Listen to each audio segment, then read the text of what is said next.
కేసీఆర్ గారు ఎవరు? 299 టీఎంసీలకు అగ్రిమెంట్ చేసుకొచ్చిన మొనగాని నువ్వే కదా. కృష్ణా జలాల్లో కొంప ముంచింది నువ్వే కదా. ఇవాళ అక్కడ సంగమేశ్వరం కడతా ఉంటే మెగా కృష్ణారెడ్డికి కాంట్రాక్ట్లు ఇప్పించి సంగమేశ్వరం దుకాణం తెరిచింది నువ్వే కదా. తెలంగాణ సంపద అంతా ఎడ పోగుపడ్డది? మెగా కృష్ణారెడ్డి దగ్గర పోగుపడ్డది. మెగా కృష్ణారెడ్డి దగ్గర ఉన్న డబ్బంతా తెలంగాణ ప్రజల డబ్బే.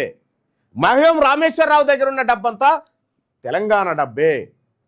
ఇట్లా ఒక 5-6 కాంట్రాక్టర్ల చేతుల్లోకి పోయి ఈ సంపద అంతా కొల్లగొట్టి వాళ్ళు బిలియనీర్లు, మల్టీ బిలియనీర్లుగా మారిపోయారు.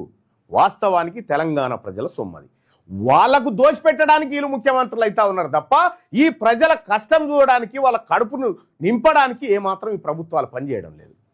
ఈ రకంగా ఇక కేసీఆర్ గారు, నేను మీ వీడియో మొత్తం చూసినాక మీ తమాషా, రేవంత్ రెడ్డి గారి తమాషా ఇవన్నీ చూసిన తర్వాత మీరు అసలైన విషయాన్ని బీసీల పక్కదారి పట్టించి, బీసీల అంశదాన్ని పక్కదారి పట్టించి మీరు ఫ్యూచర్ సిటీ అని నువ్వనా ఆయన ఫోన్ ట్యాపింగ్ కేసులో వీళ్ళకి నోటీసులు.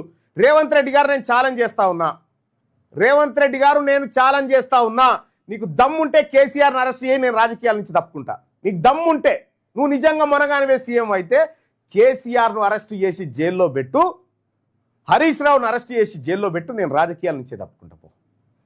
మీరంతా మ్యాచ్ ఫిక్సింగ్ అయిన దొంగల ముఠ. ఎవరికి చెప్తా ఉన్నారు ఈ నాటకాలన్నీ?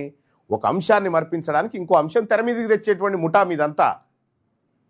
కేసీఆర్ పక్కా ఫోన్ ట్యాపింగ్ చేసిండు, దానికి నేనే కదా బాధితుణ్ణి. నా స్టేట్మెంట్ కూడా రికార్డ్ చేసిరు కదా. దమ్ముంటే కేసీఆర్ను అరెస్ట్ చేసి జైల్లో పెట్టి రేవంత్ రెడ్డి, నువ్వు నిజంగా మనగాని చెప్పు. నువ్వు ఎప్పుడో కాంప్రమైజ్ అయిపోయినావు, అరెస్ట్ చేయకుండా తీసుకోవాల్సిన డబ్బంతా తీసుకున్నావు. అది